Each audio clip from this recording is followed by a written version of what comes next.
दोस्तों fantastic four देखने के बाद सबके मन में एक ही क्वेश्चन सवाल खड़े होता है कि गैलेक्टस और सिल्वर सर्फर कौन है।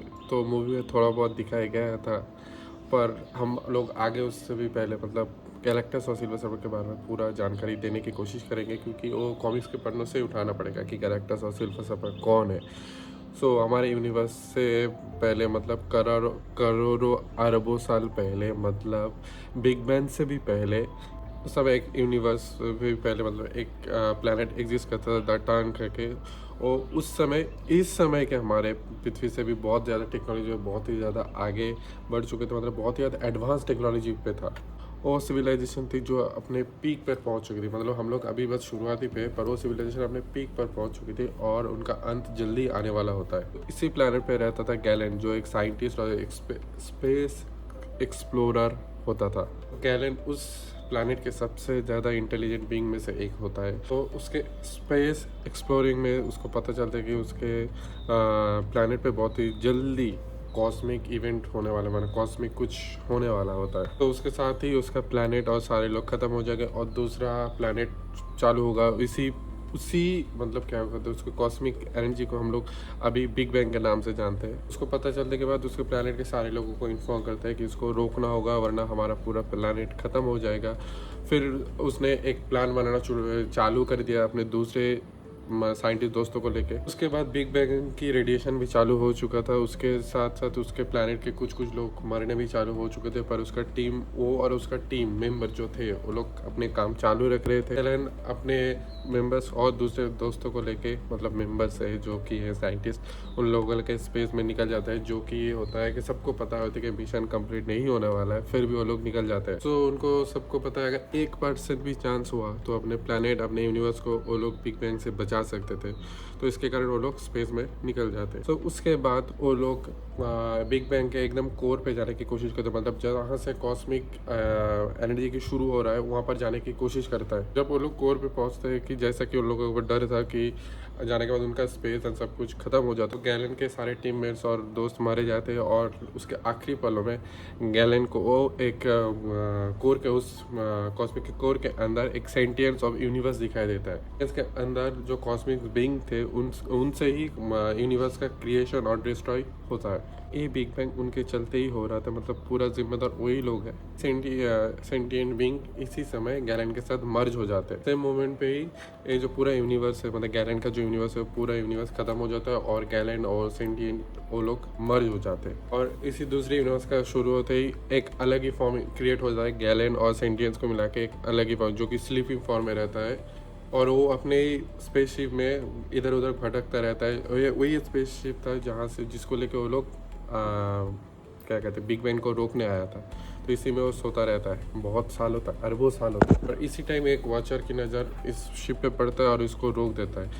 जो लोग मार्वल को बहुत पहले से फॉलो करते हैं उन सभी को पता है कि वॉचर का काम सिर्फ देखना होता है। देखता है कि कौन क्या क्या कर रहा है। टीवी तो एक्शन लेता था, पर वॉचर कोई एक्शन नहीं ले पाता। कई इवेंट पे वॉचर ने कुछ इंटरफेयर किया है और बहुत ही ज़्यादा बड़ा कांड हुआ है। और उसी कांड का कारण भी है गैलेक्टर को रोकते। वॉचर जब शिप को रोकता है तो शिप को रोकते ही गैलन उठ जाता है। अब ये वो गैलन नहीं रहा जो अपने प्लैनेट को बचाने के लिए आता था, आया था स्पेस में। ये अब कोई दूसरा ही ह्यूमन बीइंग नहीं, दूसरा ही कुछ चीज़ बन चुका है था, क्योंकि कॉस्मिक एनर्जी के साथ वो मर्ज हो चुका था। कोई बॉडी या आकार नहीं रहता है। फिर उठने के बाद वो अपने एनर्जी से एक बॉडी या आकार बनाने की कोशिश करता है। जिस शिप में रह रहा था उस शिप से कुछ पार्ट्स वगैरह लेके उसका कुछ आकार बनाने की कोशिश करता है। फिर वॉचर को पता चलता है उसने बहुत बड़ा काम नहीं कांड कर दिया है। तो वॉचर को फिर पता चलता है उसने जो कांड कर दिया उसके चलते आगे जाके जो दूसरा यूनिवर्स है, जो भी है प्लैनेट है, उन सब के लिए बहुत ही ज़्यादा खतरा बन चुका है हो चुका है। उसका शुरुआत हो चुका है। उसके प्लैनेट ट्रैवल करते करते कई हज़ारों लाइट ईयर्स तक वो ट्रैवल करते करते उसका फाइनली बॉडी शेप थोड़ा बहुत आना चालू हो जाता है। और उसके बाद वो आर्कोपिविया करके एक प्लैनेट के नज़दीक पहुंचता है। आर्कोपिविया के लोग समझते हैं कोई एनिमी का शिप है। फिर उन लोग यहाँ पर उसके शिप के ऊपर फायर करना चालू कर देता है। और उसके बाद ही हम लोग देखते हैं गैलेक्टस अपने फुल फॉर्म में उस शिप को तोड़ के अपने वहाँ से मतलब एकदम पूरा अभी गैलेक्टस पूरा बन चुका है, तो उसी फॉर्म में वो अभी शिप को तोड़ के बाहर निकलता है। गैलेंट पूरा अपने फाइनल गैलेक्टस के अवतार में आ चुका है और हज़ारों साल सोने के बाद उसके पावर थोड़ा बहुत वीक होना चालू हो चुका था, क्योंकि उसे स्लीपिंग का मतलब सो रहा था, तो उसका पावर कंज्यूम एकदम ख़त्म होने को आया था। हमने आर्कोपीविया को देख के पूरा उसका एनर्जी वो अपने एब्जॉर्ब कर लेता है, क्योंकि उसको प्लैनेट एब्जॉर्ब करने से ही मतलब कॉस्मिक पावर जो भी है उसको एब्जॉर्ब करने से ही उसको पावर मिलता है और वो ज़िंदा रह सकता है। गैलेन अभी कभी अपने प्लैनेट को बचाने के लिए निकला था, अभी वो दूसरे के प्लैनेट को डिस्ट्रॉय करके खुद जिंदा रह रहा है। उसके बाद गैलेक्टस अपने इसके बाद कई हज़ारों प्लैनेट्स को गैलेक्टस कंज्यूम करने लगता है। उसके बाद गैलेक्टस कंज्यूम करने के बाद अपने शिप के बचे कुछ पार्ट से एक अपना शिप बना लेता है, बड़ा वाला शिप, जैसे कि मार्वल में दिखाया गया बहुत ही बड़ा होता है और ह्यूमन थोड़ा एकदम छोटा दिखाई देता है। तो शिप बना लेता है और उसका नाम देता है टार-2। बहुत सारे प्लैनेट को कंज्यूम करते करते वो लोग मतलब गैलेक्टस पहुँचता है जेनला, और जेनला में बहुत सारा ह्यूमन बींग रहता है, मतलब हाँ ह्यूमन बींग रहता है। सो उसके बाद गैलेक्टस को बहुत ज़्यादा ह्यूमन बींग मतलब बहुत गैलेक्टस के लिए बहुत ही ज़्यादा खाना मतलब बहुत ही ज़्यादा पावर उसको कंज्यूम हो जाएगा। प्लैनेट पे रहता है नॉरेंडेट, जो गैलेक्टस से अपने प्लैनेट को बचाने के लिए नेगोशिएट करने के लिए आता है। नॉरेंडेट उस गैलेक्टस से बोलता है कि तुम अपने भूख मिटाने के लिए ऐसे प्लैनेट खत्म कर दोगे जहाँ पर कई हज़ारों लोग रहते हैं। तो गैलेक्टस उससे दुख की बात मतलब गैलेक्टस तब उसको बोलते हैं ये मेरा शौक नहीं है, पर मुझे करना होगा, मुझे अपना भूख मिटाने के लिए जिंदा रहने के लिए कुछ चींटियों को मसलना भी पड़े तो तुम्हारे प्लैनेट के लोग भी वही करेंगे। गैलेक्टस ये नॉर्डन को बोलता है, तो ये उसका मजबूरी है। नॉरेन बोलता है कि तुम ऐसे प्लैनेट को कंज्यूम करो जहाँ पर कोई इंटेलिजेंट बीइंग नहीं रहता है, मतलब ह्यूमंस वगैरह नहीं रहता है, जहाँ पर सिर्फ पेड़ पौधे होता है, तुम ऐसे प्लैनेट कंज्यूम करना चालू करो। उसके बाद गैलेक्टस बोलता है कि इतने बड़े यूनिवर्स में वो करना बहुत ज़्यादा मुश्किल होता है, मैं सामने जो भी मिलता है उसको ही कंज्यूम कर लेता हूँ। नॉरेन प्रॉमिस करता है मैं तुम्हारा गुलाम बन जाऊँगा और तुम्हें वैसे प्लैनेट ढूंढने में मदद करूंगा जहाँ पर सिर्फ पेड़ पौधे रहता है, इंटेलिजेंट ह्यूमन बींग और इंटेलिजेंट बींग्स नहीं रहता है। जस्ट मान जाता है और नॉरेन को अपना हेरल्ड बनाता है, मतलब चमचा ही बोल सकते नहीं, मतलब अपने चमचा नहीं, मतलब अपने के बाद हमको क्या मिलता है, गैलेक्टस अपने पावर से नॉरेन को एक स्पेस सर्फर बना देता है, जिसका हम बाद में सिल्वर सर्फर नाम से भी जानते हैं।